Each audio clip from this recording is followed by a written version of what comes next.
All new here at 10 o'clock, rural communities across Utah are feeling a major loss following the passage of Congress's Big Beautiful Bill. Rural health care providers are telling us the bill could make the law now, could make basic health services that much harder for you to reach. Our Mackenzie Diaz has been grinding away at this story for weeks. She really has. She joins us tonight with what might happen next, Mackenzie. Yeah, well, this is just a huge loss for the rural community in general because rural healthcare providers say the Big Beautiful Bill will not only negatively affect residents in rural areas, but also rural hospitals.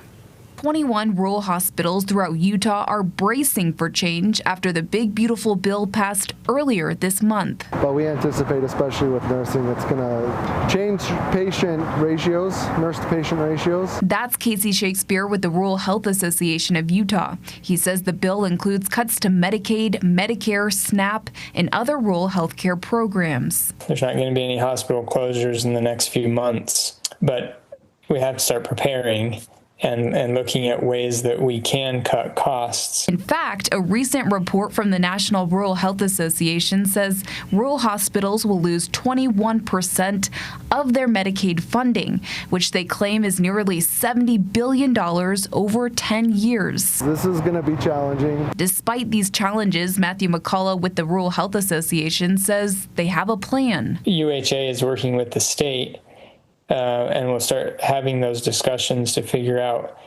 what's going to happen to the Medicaid program. One part of that bill is the Rural Health Transformation Fund, a $50 billion federal investment over 5 years to help with Medicaid cuts. It's going to be a bumpy ride, but I mean, we're Utahns. Overcoming adversity is what we do. Healthcare providers say half of that, $25 billion, will be evenly distributed to all 50 states.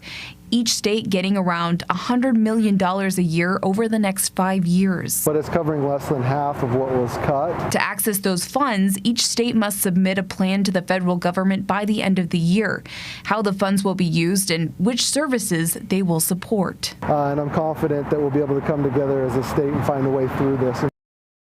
And rural healthcare providers say there's still a lot up in the air. They're working to respond to these major Medicaid and funding cuts, and they're expecting to have more clarity in the upcoming months. Mackenzie Diaz, ABC4 News.